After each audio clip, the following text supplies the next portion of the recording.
Ini sekolah, bukan pasar. Mau sukses, jangan jualan gorengan. Tawa melodek, kamera ponsel menyorot wajahku yang tertunduk di balik asap.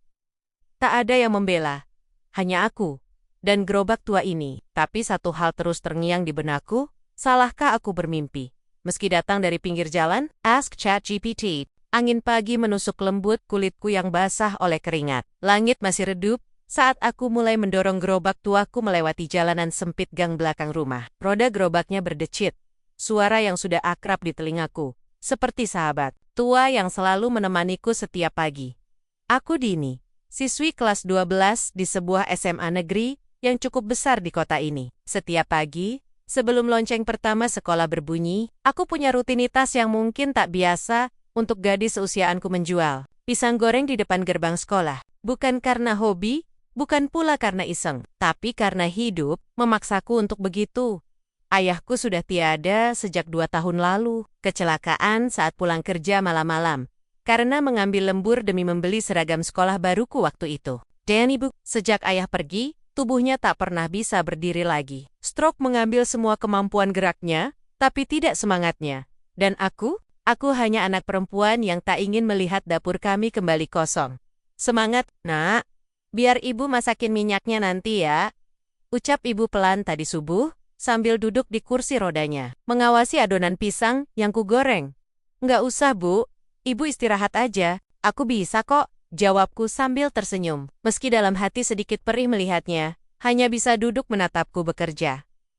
Sekarang aku berdiri di depan gerbang sekolah. Gerobak kayu tua itu kuposisikan di sudut yang tak terlalu mencolok, agar tidak mengganggu orang lain. Tapi entahlah, tetap saja beberapa orang melirik dengan tatapan yang sama. Merendahkan. Dini, kamu belum malu jualan kayak gini terus tiap pagi? Tanya seseorang dari belakang. Aku menoleh. Rina, teman sekelasku yang selalu tampil sempurna dengan tas mahal dan sepatu yang bersih berkilat. Di sampingnya, 2 temannya ikut terkikik pelan. Aku bangga kok, jawabku singkat menahan getar. Di dada, dia hanya melirik sinis. Kasian, baru masuk kelas udah bau minyak. Nggak capek-capek, tentu. Tapi lebih capek lagi kalau harus melihat adikku makan nasi hanya dengan garam. Atau ibuku menangis diam-diam karena tidak bisa membeli obat. Jadi, aku hanya mengangkat bahu dan kembali membalik pisang goreng yang sudah mulai kecoklatan. Satu persatu siswa datang. Ada yang diam-diam membeli, lalu pergi cepat-cepat agar tak terlihat. Ada juga yang pura-pura tak melihat. Aku sudah biasa. Hari-hari seperti ini sudah menjadi bagian dari hidupku. Tapi pagi itu berbeda. Tepat saat lonceng tanda masuk berbunyi. Aku buru-buru merapikan barang dan bersiap masuk. Namun sebelum sempat menarik gerobak ke belakang sekolah, suara lantang menghentikanku. Kamu, lagi Dini, ini sekolah, bukan pasar. Suara itu, milik Butika, guru bahasa Indonesia kami, wanita parubaya yang terkenal dengan lisannya yang tajam dan penampilan yang selalu rapi. Semua mata langsung menoleh ke arah kami. Kalau kamu mau sukses, jangan jadi tukang gorengan. Masuk kelas tuh, jangan nyusahin sekolah dengan bawa gerobak. Segala, beberapa siswa langsung tertawa. Bahkan ada yang merekam dengan ponsel mereka. Aku berdiri terpaku. Pisang goreng di tanganku masih mengepul, tapi bukan asapnya yang membuat mataku perih melainkan rasa malu yang membakar dada. Seakan semua kerja keras, semua alasan di balik jualan ini, tak ada artinya di mata mereka. Ayo buruan, nanti aku upload ke TikTok ya. Suara salah satu siswa membuat tawa makin ramai. Aku hanya menunduk. Tidak sanggup melawan, tidak sanggup berkata, hanya diam, dan menghapus air mata yang jatuh tanpa izin. Di balik asap yang mengambang, aku sembunyikan wajahku. Tapi tidak ada asap yang cukup tebal untuk menutupi rasa hancur yang menjalar di dalam dada. Bukan karena kata-kata Butika, tapi karena tak satu pun dari mereka yang berdiri membelaku. Saat semua masuk ke kelas, aku tertinggal sendiri, masih berdiri di depan gerobak yang setia menemani sejak pagi. Aku memandangi pisang-pisang sisa. Jualan.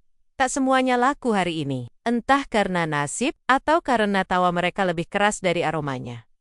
Aku duduk di bangku kecil yang biasa kugunakan saat menggoreng, mengelap air mata dengan ujung lengan baju, lalu menghela napas panjang. Aku ingin marah. Tapi kepada siapa? Aku ingin menyerah. Tapi, bolehkah aku menyerah? Sementara di rumah ada 2 pasang mata yang menggantungkan hidup padaku? Aku gerobak tua itu, kayunya sudah lapuk. Bannya sering macet, tapi ia tak pernah mengeluh. Setiap pagi ia kubawa, dan setiap pagi pula, ia membawaku bertahan. Mungkin aku harus belajar seperti gerobak ini. Tetap berdiri. Meski tak dipandang, tetap berjalan. Meski tak dihargai, dan tetap kuat. Meski terus dihina, karena aku percaya, akan datang waktunya, saat gerobak tua ini, tak lagi dipandang sebelah mata. Tapi, kapan waktunya? Dan, apakah aku cukup kuat menunggu sampai saat itu tiba? Hari ini langit cerah, tapi tidak untuk hatiku. Langkahku terasa lebih berat dari biasanya saat memasuki gerbang sekolah. Suara roda gerobak yang berdecit, seolah menggema lebih nyaring, seakan-akan mengingatkanku pada peristiwa kemarin yang masih menempel erat di dada. Video penghinaan itu telah menyebar. Aku tahu dari bisikan-bisikan saat aku lewat, dari lirikan, mata yang tiba-tiba jadi tajam, dan dari suara tawa yang sengaja ditahan saat aku melintas di lorong kelas. Aku tidak punya pilihan. Aku tetap harus mendorong gerobakku dan menjajakan pisang goreng yang masih hangat. Seperti biasa, ini tugasku, ini tanggung jawabku. Pagi itu, daganganku sepi. Biasanya, ada saja siswa yang mampir diam-diam. Tapi hari ini, tak satu pun datang. Bahkan yang biasanya membeli tanpa bicara pun, kini hanya melirik sebentar, lalu melengos pergi. Ada yang bisik-bisik sambil tertawa, menunjuk ke arahku. Aku tak bisa mendengar jelas, tapi aku tahu apa yang sedang mereka bicarakan.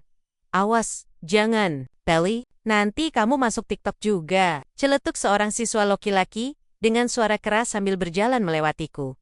Aku pura-pura sibuk membalik gorengan, tak ingin memperlihatkan bahwa telingaku menangkap semua. Aku menahan napas, menahan air mata, menahan amarah yang mendidih di dada. Lalu, tiba-tiba gerobakku sedikit terguncang. Aku mendongak. Bu Tika, ucapku pelan. Beliau berdiri di depanku, raut wajahnya datar, tapi matanya menatapku tajam. Seperti kemarin belum cukup untuk membuatku hancur. Kamu bawa ini lagi, saya sudah bilang kemarin. Ini bukan tempat jualan, katanya, datar tapi dingin. Saya hanya, sudah, simpan saja alasanmu. Sekolah ini bukan tempat mencari uang. Kalau kamu mau berdagang, lakukan di luar pagar. Atau, ya sudah sekalian, berhenti saja sekolah. Kamu pikir masa depan bisa diraih dengan minyak dan tepung pisang seperti itu? Aku tak menjawab. Lidahku keluh. Tangan ini gemetar memegang penjepit gorengan. Sungguh, aku ingin bicara, tapi semua kata-kata tersangkut di tenggorokan. Tawa para siswa mulai terdengar lagi. Mereka menonton seolah ini adalah pertunjukan gratis. Setelah Tika pergi, aku segera menutup wajan dan menyingkirkan gerobakku ke belakang. Tangan ini bergetar. Jantungku berdegup kencang. Bukan karena takut, tapi karena aku merasa seperti Dino Kinjek tanpa bisa membela diri. Di belakang sekolah, aku duduk di bawah pohon jambu. Daunnya berguguran, dan angin pagi yang biasanya menenangkan, kini malah terasa menusuk. Langit. Ayah, aku kuatkan, gumamku leri air mataku jatuh. Diam-diam, aku teringat ucapan ibu tadi pagi. Sebelum aku berangkat, orang yang menghina kita hari ini bisa jadi orang yang paling mengingat kita suatu saat nanti. Asal kamu sabar dan terus melangkah Dini. Tapi sabar itu rasanya seperti menelan duri. Luka ini nyata. Luka karena dihina di depan banyak orang. Luka karena dianggap tidak layak untuk bermimpi hanya karena aku jualan pisang goreng. Di kelas, suasana tak jauh beda. Teman-teman sekelas seperti menjauhiku. Tak ada lagi yang mengajakku kerja kelompok atau duduk sebangku saat jam pelajaran. Bahkan, saat aku ingin meminjam buku catatan Beberopa pura-pura tak dengar, aku menjadi bayangan di kelas sendiri.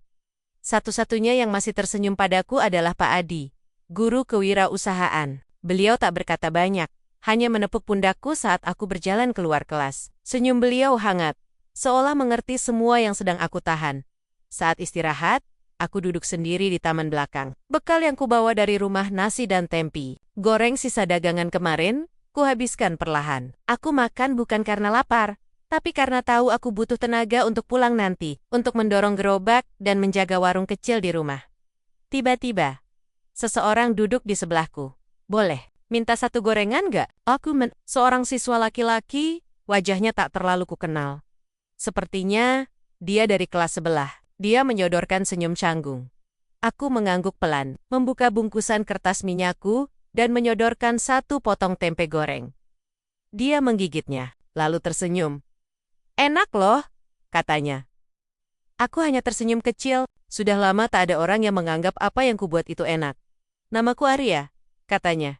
Kamu Dini, kan? Aku lihat kamu sering jualan paji-paji. Aku mengangguk lagi. Hebat loh, kamu keren, katanya tulus. Aku terdiam. Itu adalah kata paling manis yang kudengar dalam beberapa minggu terakhir. Arya tidak lama di sana.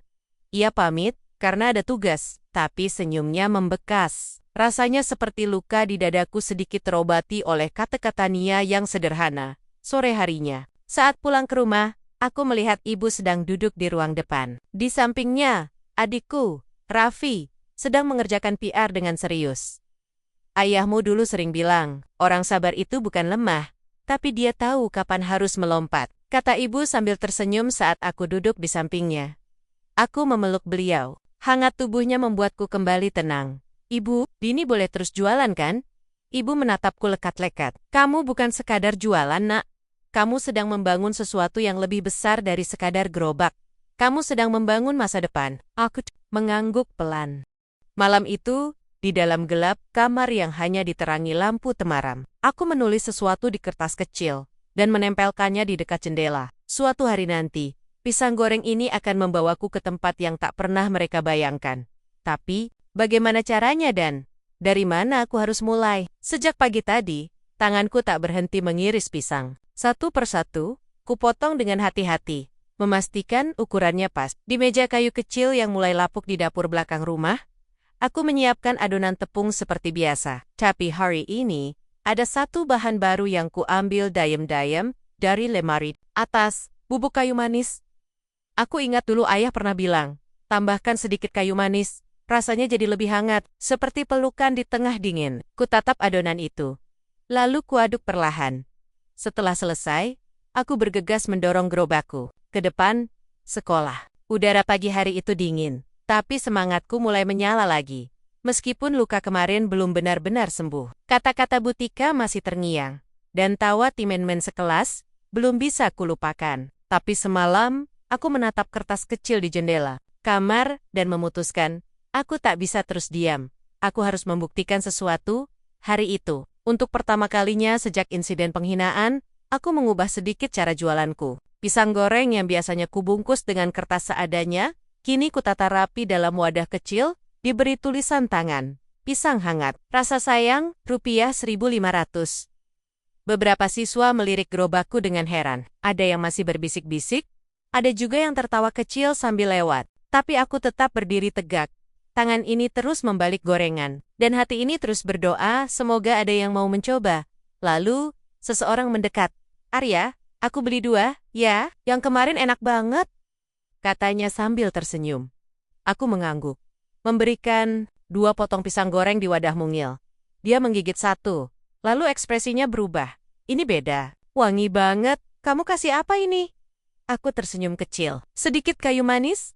Arya tertawa kecil. Wah, kamu cocok jadi pengusaha, Din. Kamu punya rasa dan ide. Kalimat itu menancap dalam pikiranku. Pengusaha. Itu kata yang asing tapi, entah kenapa, terasa dekat sekali hari ini. 1 jam kemudian, Arya kembali kali ini bersama 2 temannya. Mereka ikut membeli. Salah satunya bahkan merekam dan berkata, ini baru pisang goreng sekolah yang premium. Aku tersenyum, tapi dalam hati aku cemas. Jangan-jangan videonya akan jadi bahan ejekan lagi, seperti sebelumnya. Tapi Arya meyakinkanku. Tenang, aku upload ini dengan caption yang baik. Percaya deh, kamu layak dikenal bukan karena video kemarin, tapi karena rasa yang kamu ciptakan. Hari itu, aku menjual habis semua gorengan, lebih cepat dari biasanya. Bahkan ada beberapa siswa yang baru pertama kali membeli. Dan sebagian dari mereka memberikan pujian tulus, rasanya seperti embun di padang gersang. Tapi tetap saja, di sela senyum itu, aku tahu masih ada mata-mata sinis yang mengawasi, termasuk satu tatapan tajam dari jendela lantai 2. Butika. Sore harinya, aku duduk di samping ibu yang sedang menjahit baju pesanan. Suaranya pelan tapi menenangkan. Kamu senyum-senyum sendiri dari tadi. Ada apa? Aku tertawa kecil. Dagangan habis, Bu. Alhamdulillah, laris. Yah, aku mengangguk. Aku coba resep baru, pakai kayu manis. Dan aku mulai pikir, kayaknya aku mau lebih dari sekadar jualan. Ibu menatapku, matanya berbinar. Lebih itu bagaimana maksudnya? Aku menunduk. berpikir sebentar. Aku mau buat nama untuk jualanku. Mau coba bikin akun media sosial juga, mungkin biar orang bisa tahu.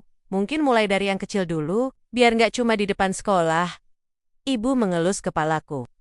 Pasti bangga dengar itu. Malam itu, setelah semua pekerjaan rumah selesai, aku membuka ponsel butut warisan ayah. Dengan koneksi Wi-Fi tetangga, yang kuakses diam-diam dari jendela. Aku membuat akun Instagram sederhana.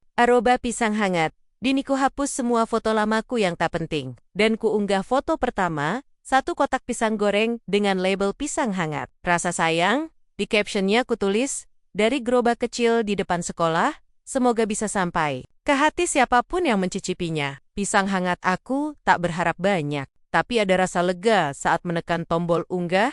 Keesokan harinya, Arya datang lagi. Tapi kali ini dia membawa sesuatu kertas brosur dari sekolah ini, Din. Kompetisi kewirausahaan antar pelajar. Pesertanya dari seluruh Indonesia. Hadiahnya, ada pendampingan usahanya juga. Dan yang menang bisa dapat beasiswa. Aku mematung. Kompetisi? Aku pikir, kamu cocok ikut IT. Kamu beda. Apalagi kamu udah punya konsep, produk, bahkan branding. Tinggal kamu percaya sama dirimu sendiri. Aku membaca brosur itu dengan hati berdebar. Deadline pendaftarannya masih sebulan lagi. Tapi itu artinya, aku harus mempersiapkan semuanya sekarang. Dan Gen Series tiba-tiba saja. Semangatku menyala. Seolah seluruh penghinaan kemarin menjadi bara, yang siap membakar jalan baru di depanku. Tapi satu pertanyaan menyelinap pelen-pelen di benakku. Saat aku menatap gerobak tua yang setia menemani. Bagaimana caranya membuat mereka yang pernah menertawaiku, akhirnya menghormatiku dan... Sanggupkah aku melangkah sejauh itu? Aku menatap brosur itu untuk kesekian kalinya. Lomba kewirausahaan antar pelajar tingkat nasional. Kata-kata itu seperti asing, sekaligus menggoda. Aku, yang setiap pagi berdiri di balik gerobak berasap, harus bersaing dengan anak-anak dari sekolah-sekolah unggulan. Dari kota-kota besar yang bahkan mungkin belum pernah dengar kata pisang goreng sebagai ide bisnis. Tapi aku tahu satu hal, aku tak boleh ragu. Malam itu, setelah ibu tertidur, aku menyendiri di ruang tamu yang hanya diterangi lampu bohlam redup. Di depanku, terbentang satu lembar kertas kosong dan pulpen. Di punggung kertas itu, aku mulai menulis rencana, produk, pisang goreng kayu manis, varian rasa tradisional dengan sentuhan modern. Nama usaha, pisang hangat. Tagline, rasa sayang dalam setiap gigitannya. Nilai jual utama, resep, turun-temurun, harga terjangkau, kemasan menarik, bisa dipesan online. Aku menulis dan menghapus berulang-ulang. Aku bukan anak bisnis, bukan juga siswa ranking 1. Tapi aku tahu bagaimana rasanya bekerja keras. Dan itu, kurasa, tak bisa dipelajari dari buku manapun keesokan harinya. Sebelum bel masuk, Arya menghampiriku sambil membawa sesuatu. Ini, Din, proposal contoh dari kakakku. Dulu, dia pernah ikut lomba serupa waktu kuliah. Kamu bisa pakai formatnya? Aku mengambil kertas itu dengan hati-hati. Makasih Arya, dia tersenyum. Kamu nggak sendiri, kamu bisa. Entah mengapa kalimat itu seperti vitamin, menyuntikkan semangat yang hampir habis setelah semalam menulis sambil menahan kantuk. Tapi saat aku hendak menyimpan kertas proposal itu ke tas, suara yang paling tak ingin ku dengar muncul dari belakangku. Lihat tuh, si penjual gorengan sekarang, sibuk bawa-bawa kertas proposal. Mau daftar jadi menteri ya? Itu suara Butika. Tawanya meledak seperti petasan. Lagi, di hadapan siswa-siswa lain. Lagi, dan seperti Fu. Beberapa dari mereka ikut tertawa lagi. Aku menunduk, menggenggam keras pinggiran gerobak. Dini, lanjutnya sambil melipat tangan di dada. Ibu nggak melarang kamu jualan, tapi kamu harus tahu diri. Ini sekolah unggulan, bukan kaki lima. Kamu bikin malu institusi. Mataku mulai panas. Tapi kali ini, aku tidak menunduk terlalu lama. Saya nggak malu, Bu, ucapku pelan. Butika mengangkat alisnya. Bilang, aku menatap matanya. Saya nggak malu jualan, Bu. Tapi saya malu kalau saya diam saat dihina terus. Suasana mendadak sunyi. Aku tak tahu dari mana keberanian itu muncul. Tapi saat aku menyadari Arya dan beberapa siswa lain memperhatikanku, tanpa tertawa, aku merasa tidak sepenuhnya sendiri. Siang harinya, saat istirahat, aku duduk di perpustakaan untuk mengerjakan proposal. Arya membantu mengedit struktur kalimat, sementara aku menjelaskan rincian bisnisnya. Kami jadi semakin dekat, tapi aku menjaga batas. Aku tidak ingin menyusahkan siapapun, apalagi aku tahu tidak semua orang senang melihatku. Saat pulang, aku menemukan satu kertas tertempel di pintu gerobakku. Cuma gorengan, jangan mimpi jadi pengusaha. Huruf-huruf itu besar, dicetak dari komputer, dan ditandai dengan spidol merah. Ada yang sengaja mencetak itu dan menempelkannya dengan niat menyakiti. Aku meremas kertas itu, lalu membuangnya ke tong sampah. Tidak, aku tidak akan jatuh kali ini. Aku pulang dan mempercepat persiapanku. Proposal sudah selesai. Slide presentasi. Mulai kususun, bahkan aku membuat prototipe kemasan menggunakan kertas. Karton bekas yang kubungkus rapi dengan plastik dan stiker cetakan sederhana.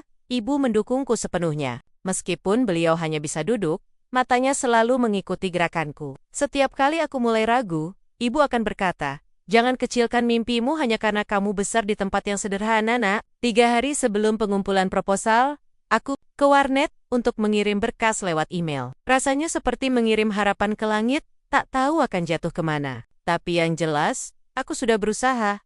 Sambil berjalan pulang, aku berpikir apakah semua ini akan sia-sia. Tapi tepat saat aku membuka pintu rumah, ponselku bergetar. Notifikasi email, masuk. Selamat, proposal Anda lolos ke tahap seleksi presentasi. Wilayah, mohon hadir dalam presentasi daring tanggal sekian. Aku menutup mulut, menahan teriakan kegembiraan. Mataku langsung berkaca-kaca. Ibu melihatku dari ruang tengah.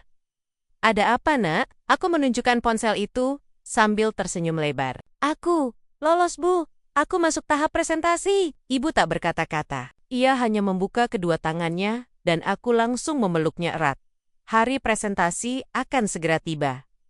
Aku belum punya laptop. Aku bahkan tidak tahu harus pakai pakaian seperti apa. Tapi aku tahu, satu-satunya hal yang tak bisa dicuri siapapun dariku adalah semangat. Aku tidak bisa memilih lahir dari keluarga mana. Tapi aku bisa memilih untuk tidak menyerah. Dan di antara bayangan rasa takut dan suara tawa yang masih membekas, ada satu suara yang kini terus kupegang erat. "Kamu bisa, tapi bisakah aku benar-benar buktikan itu? Di hadapan juri, di depan layar, dan melawan ketakutan yang paling besar diriku sendiri." Pagi itu, aku mengenakan kemeja putih bersih yang kupinjam dari sepupuku. Kerudungku setrika dengan hati-hati, dan kuikat rambutku rapi. Hari ini bukan hari biasa. Hari ini aku akan melakukan presentasi daring sebagai finalis lomba kewirausahaan tingkat wilayah, dan yang kupresentasikan bukan sekadar bisnis, tapi perjuangan, mimpiku, dan harapan kecil yang kutanam dari balik asap gorengan. Ruang tamu rumah kami disulap jadi tempat presentasi seadanya. Sebuah meja kayu, kursi plastik, dan latar belakang tirai usang. Tapi, aku tak peduli. Yang penting sinyal cukup kuat, dan suaraku bisa didengar. Arya datang pagi-pagi, membawa laptop milik kakaknya. Ia juga membawa modem portabel, agar koneksi lebih stabil. Jantungku berdetak makin kencang saat melihat layar laptop menunjukkan waktu. 10 menit lagi, ibu doakan kamu dari sini, nak, kata ibu pelan, dari kursi rodanya. Ia menggenggam tasbih kecil di tangannya. Bibirnya terus bergerak dalam doa. Aku duduk, menarik napas panjang, dan klik tombol join meeting di layar. Ada wajah-wajah dari berbagai daerah. Anak-anak berseragam, sebagian memakai jas alma mater. Duduk di ruangan modern, dengan pencahayaan bagus, dan background banner sekolah masing-masing. Aku hanya sendiri di ruang tamu kecil, yang dindingnya mulai mengelupas. Finalis nomor 23, Dini Puspita, dari Semantunas Bangsa. "Silakan, mulai," kata moderator. Jantungku seperti berhenti sejenak. Aku klik slide pertama, senyum, lalu mulai bicara. "Selamat pagi, nama saya Dini, siswi kelas 12 dari Semantunas Bangsa. Saya akan mempresentasikan usaha kecil saya, yaitu pisang hangat produk, makanan ringan berbahan dasar pisang dengan sentuhan inovatif." Aku melanjutkan dengan tenang. Di slide, aku tampilkan foto-foto gerobakku, pisang goreng aneka rasa, kemasan kertas ramah lingkungan, dan testimoni pelanggan dari guru-guru yang pernah mencoba. Aku lihat wajah juri fokus. Mereka mencatat, hingga tiba-tiba, "Maaf Dini, suaramu tidak terdengar. Mungkin mic-nya mati, Dek." Aku panik. Tanganku gemetar, mengecek pengaturan, klik sana-sini. Arya membantuku dari samping, tapi suaraku tetap tak keluar. Di layar, juri-juri mulai saling menatap, sebagian menghela napas. "Mohon maaf, waktu presentasi dini habis. Jika nanti ada waktu tambahan, akan kami hubungi. Klik, layarku mati. Dikeluarkan dari ruang meeting. Aku menatap layar kosong dengan jantung hancur. Rosen, seperti mimpi buruk, Arya mencoba menenangkanku. Tadi, jaringan tiba-tiba drop. Itu bukan salahmu, Din, tapi aku tak sanggup menjawab. Hanya bisa menunduk. Mataku mulai panas, dadaku sesak. Ibu menggenggam tanganku. Jangan menangis, nak. Mungkin ini jalan Allah. Kalau memang rezekimu, tidak akan kemana. Aku mengangguk, tapi air mataku tetap jatuh. Aku merasa gagal. Bukan karena idenya kurang bagus, tapi karena aku tak bisa menyampaikan semuanya. Bahkan belum sempat sampai di bagian terpenting. Kisah perjuanganku, sore harinya. Aku duduk di depan gerobak seperti biasa. Tapi kali ini, tak. Aides, tak ada senyum ramah seperti biasanya. Katanya tadi ikut lomba ya? Suara itu datang dari belakang. Butika, ia menyeringai sambil menyilangkan tangan. Sempat trending, sekarang tenggelam. Gimana, gagal ya? Padahal, kamu udah gaya bener. Aku ingin bicara, tapi tak ada yang keluar dari mulutku. Dengar ya, Din. Hidup itu bukan dongeng. Kamu bisa jualan. Iya. Tapi pengusaha? Kayaknya terlalu tinggi. Ia tertawa dan pergi. Aku mengepalkan tangan. Suara tawanya masih bergema, bahkan saat bayangnya sudah menghilang. Malam itu, aku duduk sendiri di depan rumah. Sambil menatap langit dan bintang-bintang yang entah mengapa, seperti lebih redup malam ini. Tapi saat aku hendak masuk ke dalam, ponselku berbunyi. Email masuk. Aku menahan napas. Dini Puspita, Semantunas Bangsa, selamat, Anda tetap dinyatakan lolos ke tahap nasional berdasarkan review proposal dan nilai produk. Aku terdiam.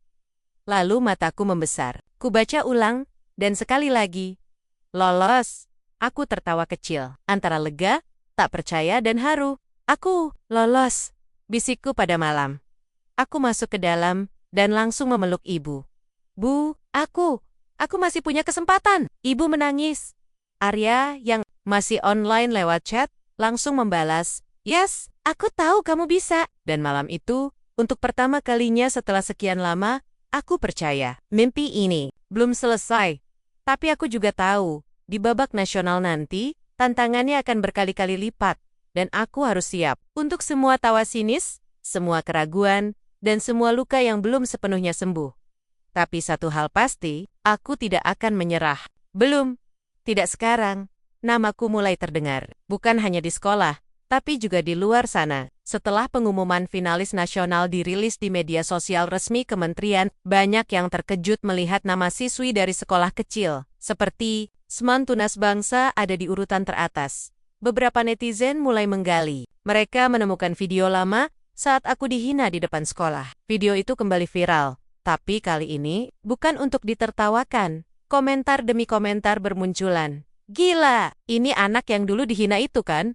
Sekarang malah jadi finalis nasional. Respect banget. Dari tukang gorengan ke entrepreneur muda. Salute, yang ngehina pasti sekarang makan kata-katanya sendiri. Aku membaca komentar itu dengan hati yang campur aduk. Rasanya seperti luka lama yang dibuka kembali.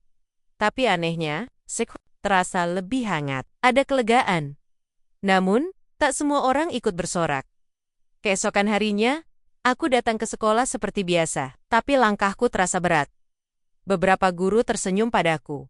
Tapi tidak sedikit pula yang menatap dengan sinis. Terutama Butika. Wah, selebriti kita datang. Ujarnya sambil berdiri di depan ruang guru. Jangan lupa ya, kita ini sekolah, bukan panggung pencitraan. Aku diam, tidak menjawab. Aku tahu, apapun yang aku ucapkan, hanya akan membuatnya makin menajamkan lidah. Arya menghampiriku saat istirahat. Sabar ya, aku dengar ibu kepala sekolah, bahkan dipanggil ke dinas karena prestasimu. Aku terkejut. Serius? Iya. Sekarang sekolah kayak kebakaran jenggot. Mereka baru sadar, punya siswa yang bersinar. Tapi sebelumnya malah diremehin. Aku tersenyum pahit. Ironis sekali. Di rumah, ibu sedang menyiapkan bahan untuk resep baru. Bolu pisang kukus. Ia ingin aku mencoba membuat produk baru untuk ditampilkan di lomba nasional nanti. Kamu tahu, nak? Katanya sambil mengaduk adonan. Bapakmu dulu pernah bilang, kalau kamu jalan terus walau ditertawakan, mereka akan capek sendiri. Sekarang ibu lihat. Itu benar. Aku mengangguk. Tapi di dalam hatiku, ada keraguan yang terus tumbuh.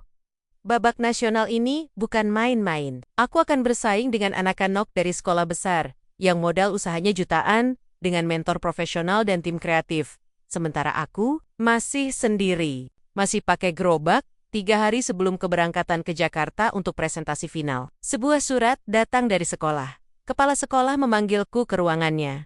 Dini, kamu tahu, kami sangat bangga kamu bisa melaju sejauh ini, katanya, dengan senyum yang tampak dipaksakan. Tapi karena ini membawa nama sekolah, kami minta kamu mengenakan seragam dan membawa identitas sekolah selama tampil di lomba nanti. Aku mengangguk pelan tapi kemudian.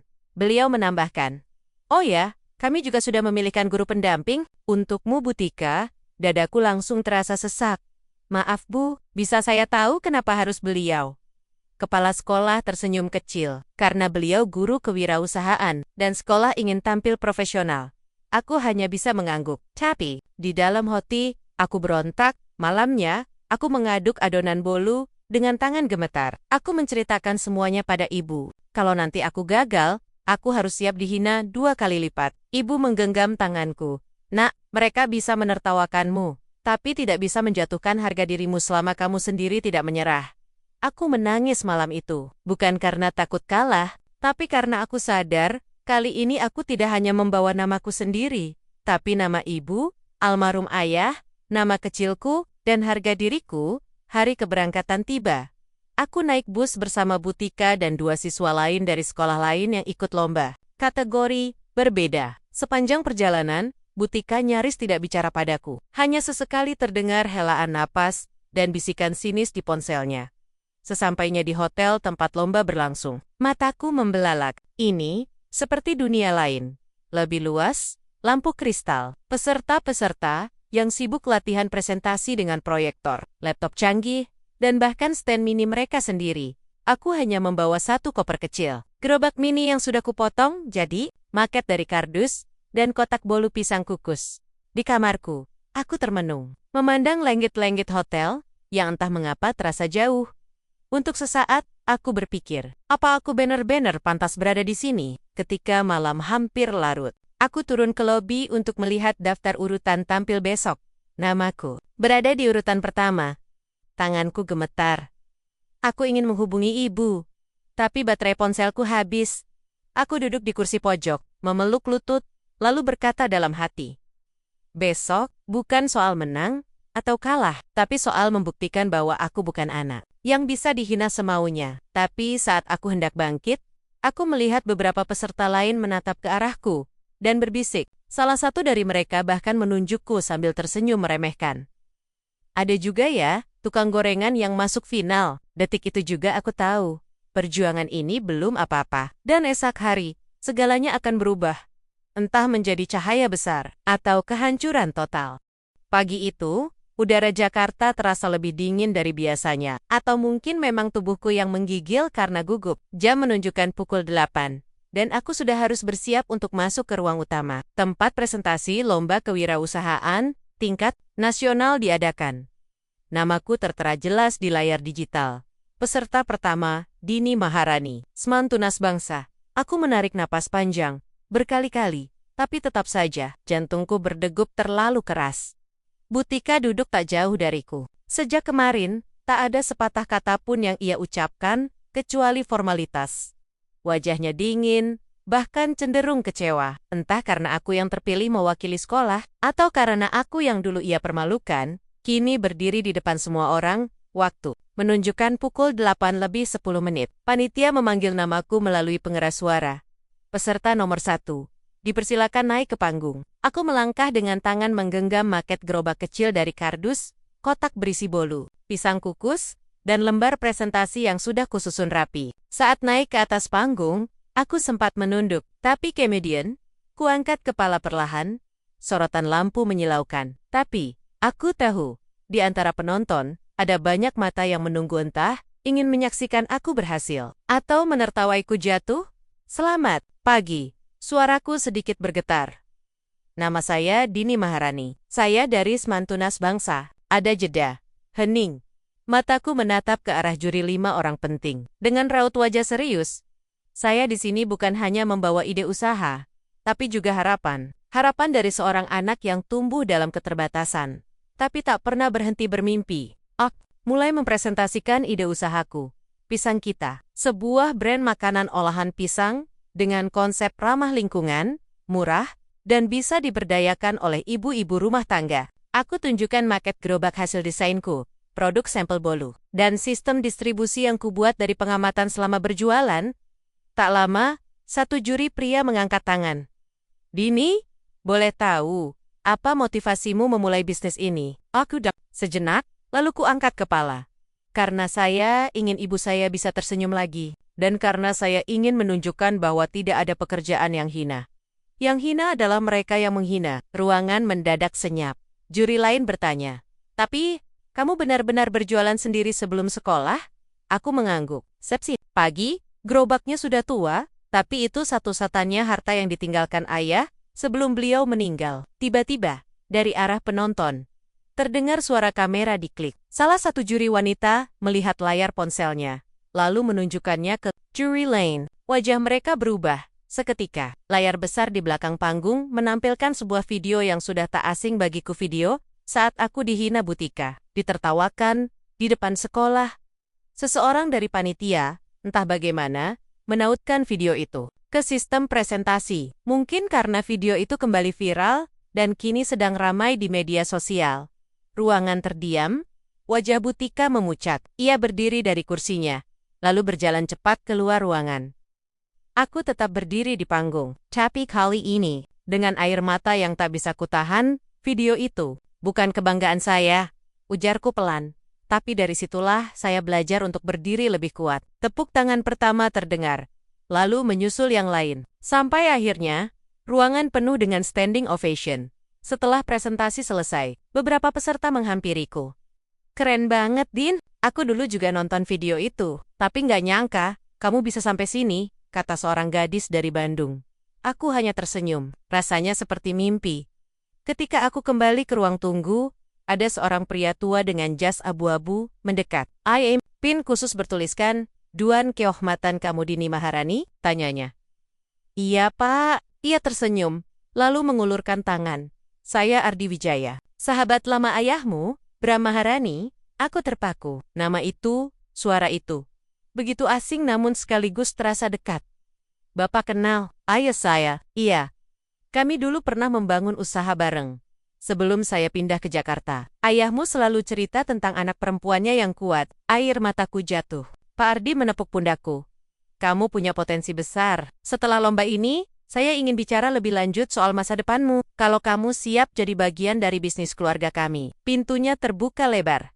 Aku menutup mulut dengan tangan. Tak, tahu harus berkata apa. Hari itu, aku tak hanya menyampaikan presentasi.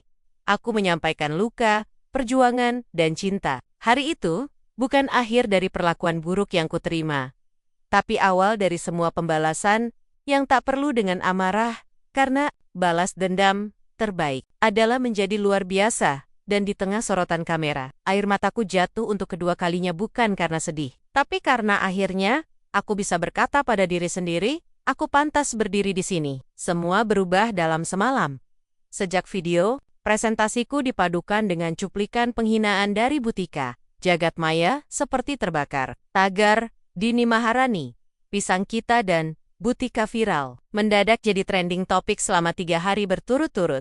Berita online dari berbagai portal menyebutku sebagai siswi penjual gorengan yang menginspirasi Indonesia. Tapi bukan itu yang membuat hatiku campur aduk. Yang membuatku sulit tidur adalah video itu kembali menyebar dengan versi yang berbeda. Kini, komentar-komentar di bawah video itu bukan lagi tawa atau cemoohan. Yang malu, harusnya guru itu. Pendidikan bukan ajang menghina. Dini bukti nyata semangat belajar. Butika harus minta maaf secara terbuka. Nama Butika disebut ribuan kali. Sekolah pun mulai kebanjiran telepon dari media. Keesokan harinya, saat aku kembali ke sekolah, setelah acara lomba, suasananya berbeda. Semua mata menatapku, tapi tak ada yang menertawakan. Mereka menunduk, malu. Beberapa mencoba menyapa, tapi kulihat ragu di wajah mereka. Aku melewati gerbang sekolah dengan langkah pelan. Hari itu, tak ada gerobak. Bukan karena aku berhenti berjualan, tapi karena aku diundang ke ruang kepala sekolah pagi itu, Di ruang yang dingin dan hening itu, Bu Tika sudah duduk. Wajahnya pucat, mata sembab. Di sampingnya Pak Ridwan, kepala sekolah, terlihat muram dini. Duduklah, ucap Pak Ridwan. Aku duduk, tanganku taruh di pangkuan. Hatiku tak tahu harus bersimpati atau diam. Bu Tika ingin bicara, kata Pak Ridwan pelan. Bu Tika menoleh padaku, bibirnya bergerak pelan. Suaranya nyaris tak terdengar. Saya, minta maaf, aku menatapnya, tanpa berkata apapun waktu itu. Saya tidak tahu, kamu sedang berjuang. Saya hanya melihatmu sebagai pengganggu pemandangan sekolah. Tapi, saya salah besar. Aku masih diam dini. Saya akan siap menghadapi konsekuensi. Sekolah sedang mempertimbangkan untuk memberi saya sanksi. Dan jika itu bisa membuatmu lega, saya tidak akan menolak. Pak Ridwan mengangguk pelan. Kami juga sedang dibanjiri permintaan dari media. Mereka ingin klarifikasi, tapi kami tak akan memaksamu untuk tampil lagi jika kamu belum siap. Aku akhirnya bicara. Saya tidak ingin Bu Tika dihukum karena saya, keduanya menatapku, terkejut. Tapi, saya ingin Ibu tahu, saat Ibu bicara seperti itu, saya pulang sambil mendorong gerobak dengan menangis. Dan Ibu tahu, melamatu Ibu, saya ikut menangis. Karena beliau tahu, perjuangannya terlihat hina di mata orang lain. Suasana ruang jadi sunyi. Saya tidak membenci Ibu. Tapi saya tak akan pernah lupa rasa sakitnya. Bu Tika menunduk lebih dalam. Sepulang sekolah, aku membuka ponsel dan melihat satu pesan masuk. Dari nomor tak dikenal. Dini, ini saya, Pak Ardi. Besok pagi saya ingin kamu datang ke kantor pusat perusahaan kami. Ada sesuatu yang ingin saya bicarakan serius. Ardi Wijaya, tanganku gemetar. Apakah ini banner-banner akan mengubah hidupku? Keesokan harinya, aku datang ke gedung tinggi bertingkat banyak di pusat kota. Di Depan Lobby, ada resepsionis yang langsung menyambut begitu aku menyebut nama. Silakan, Dini, Bapak sudah menunggu. Aku dibawa ke lantai atas. Di ruang kerja elegan dengan jendela besar yang menghadap kota, Pak Ardi duduk sambil tersenyum. Selamat datang, calon penerus. Aku tertegun, Pak. Ia tertawa kecil. Ayahmu pernah bilang, jika dia tak bisa meneruskan bisnis, ia ingin anaknya jadi lebih dari dirinya. Dan setelah melihat kamu berjuang, aku yakin kamu pantas. Aku menutup mulut, menahan tangis. Mulai bulan depan, kamu akan mendapatkan pembinaan langsung dari kami. Jika kamu lulus SMA dengan baik, kamu bisa langsung ambil program wirausaha, binaan, perusahaan, semua biaya, termasuk kuliah, kami tanggung. Air mataku tak tertahan. Dan satu hal lagi, lanjut Pak Ardi. Aku ingin kamu tetap jalankan pisang kita, dengan cara kamu. Tapi kali ini, dengan modal yang cukup, dan tim profesional, yang akan mendukungmu. Aku pulang hari itu dengan perasaan yang tak bisa dijelaskan. Gerobak tua di rumah masih berdiri. Ibuku menangis sambil memelukku begitu kuberikan kabar.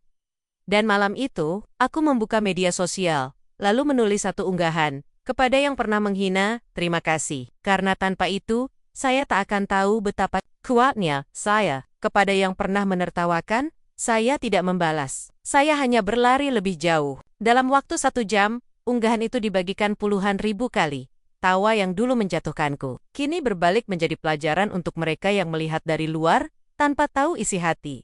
Dan aku tak lagi takut berdiri di depan orang banyak. Karena, aku tahu, aku berharga. Bukan karena aku sempurna, tapi karena aku tidak pernah menyerah.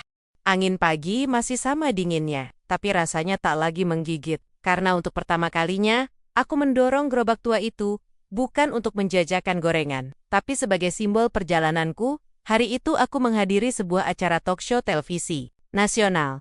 Mereka memintaku membawa gerobak yang dulu biasa kupakai berdagang. Aku sempat ragu, merasa malu, tapi Bu Yanti, guru BK yang selama ini dayam-dayam mendukungku, berkata sesuatu yang menyentuh. Jangan pernah sembunyikan asalmu, Din. Gerobak itu bukan simbol kemiskinan, tapi bukti, kamu pernah memilih jalan yang jujur. Aku mengangguk. Dan begitulah, pagi itu, aku muncul di layar televisi, sambil tersenyum di samping gerobak tuaku. Netizen langsung heboh. Gila, dia tetap bawa gerobaknya. Respect banget. Dari tukang gorengan jadi pengusaha muda, inspiratif parah. Paji, itu, aku merasa semua luka di masa lalu perlahan berubah jadi kekuatan. Sekembalinya ke sekolah, suasana sudah tak sama. Aku bukan lagi si penjual gorengan yang jadi bahan olok-olok. Kini, aku dipandang seperti selebriti kecil. Beberapa guru yang dulu menatapku dingin, kini menyapaku dengan ramah. Siswa-siswa yang dulu menertawakanku tiba-tiba ingin berfoto bersama. Bahkan Gina, gadis yang dulu paling keras menertawakanku, kini menghampiri dengan wajah serba salah. Din, boleh ngobrol sebentar? Aku mengangguk. Kami duduk di bangku taman sekolah. Aku minta maaf ya, atas yang dulu. Aku menatapnya dalam. Tidak ada kemarahan, hanya perasaan yang datar. Dulu aku pikir, kamu cuma cari sensasi. Tapi sekarang aku sadar, kamulah yang paling jujur di antara kita semua. Aku menarik napas pelan. Tak apa, Gin. Tapi kalau suatu hari kamu melihat orang lain dalam posisi aku dulu, jangan jadi penonton yang ikut menertawakan ya. Dia mengangguk. Matanya berkaca-kaca. Sore itu, aku pergi ke toko alat masak bersama Bu Yanti dan tim dari perusahaan. Pak Ardi, mereka membantuku membeli peralatan baru untuk mengembangkan varian produk dari pisang kita, kompor besar, alat pengemas otomatis, hingga freezer untuk pisang beku. Rasanya seperti mimpi. Di sudut ruangan, aku melihat panci besar mengkilap. Aku teringat panci tuaku di rumah yang gagangnya sudah retak. Aku mendekat dan membelai permukaannya. Dari alat seperti inilah, banyak orang bangkit, kata Bu Yanti. Aku tersenyum. Tapi yang paling berharga bukan pancinya, Bu. Tapi semangat yang terus dipertahankan, meski minyaknya meletup dan asapnya menusuk mata. Kami tertawa bersama. Minggu berikutnya, aku diundang menjadi pembicara dalam seminar kewirausahaan pelajar nasional. Aku berdiri di depan ratusan siswa dan guru dari berbagai daerah. Tanganku sempat gemetar saat menggenggam mikrofon. Tapi begitu aku menatap wajah-wajah mereka, aku tahu, aku harus bicara.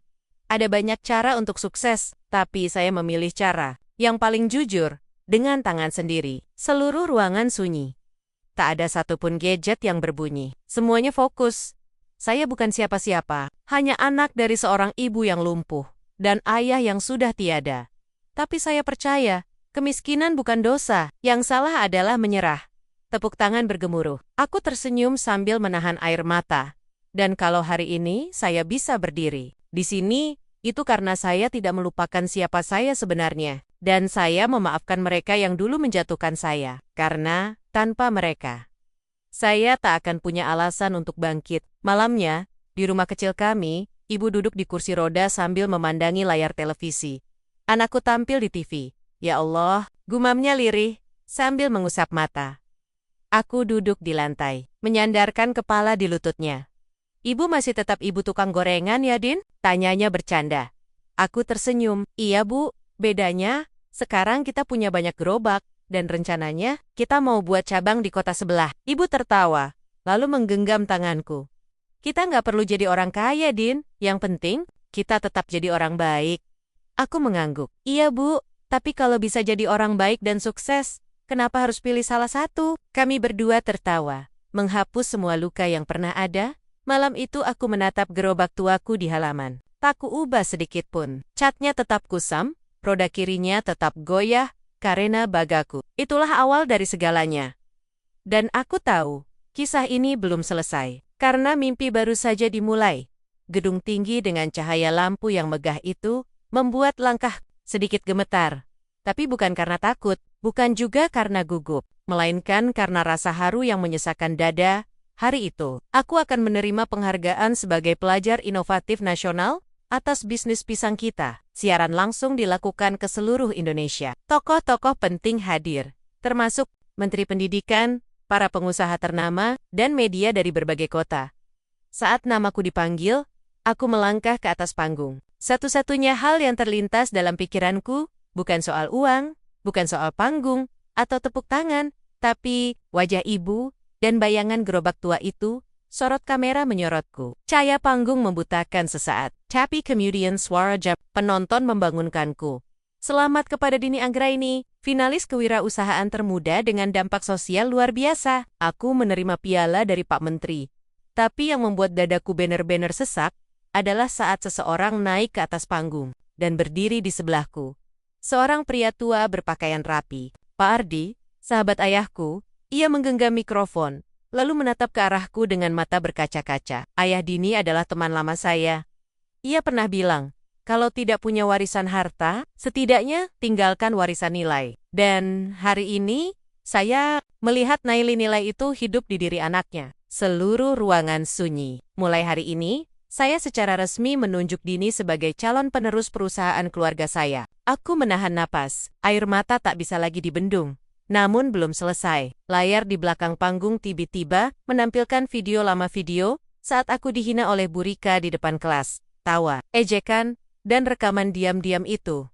Tapi kini, suasana hening, dan suara komentator dari media muncul. Video inilah yang dulu viral dan membuat hati jutaan orang tersentuh. Tapi lihatlah, dari sini kisah luar biasa itu dimulai. Aku mengambil mikrofon. Terima kasih kepada semua yang pernah meremehkan, termasuk ibu guru yang dulu berkata, "Sekolah ini bukan pasar." Saya tidak marah, justru berterima kasih. Aku berhenti sejenak, menahan tangis. Karena dari hinaan itu, saya menemukan kekuatan. Tepuk tangan menggema, tapi aku belum selesai. Untuk kalian yang sedang dihina, diremehkan, dan dipermalukan, jangan berhenti. Karena kadang, hinaan adalah awal dari cerita besar yang Tuhan sedang tulis untukmu. Malam itu, setelah acara selesai, aku berdiri di belakang panggung, melepas sepatu high heels, dan menatap langit. Di atas sana, aku tahu ayah sedang tersenyum. Dan aku, si gadis penjual gorengan dari gang kecil itu, kini berdiri sejajar dengan mereka yang dulu hanya bisa aku lihat dari layar TV. Jangan pernah malu jadi kecil di mata manusia, kalau kamu besar di mata perjuangan. Karena kadang, jalan ke puncak dimulai dari seragam lusuh dan gerobak tua. Jika kamu sedang diperolok karena usahamu, dihina karena pekerjaanmu, atau diremehkan karena latar belakangmu, simpan cerita ini. Bagikan kisah ini ke orang yang kamu sayangi, atau yang sedang hampir menyerah. Biarkan mereka tahu, perjuangan yang diam suatu hari akan bersuara lebih keras dari tawa siapapun. Dan kamu, iya, kamu yang membaca ini, jangan berhenti. Dunia mungkin belum melihatmu, tapi Tuhan selalu menghitung langkahmu.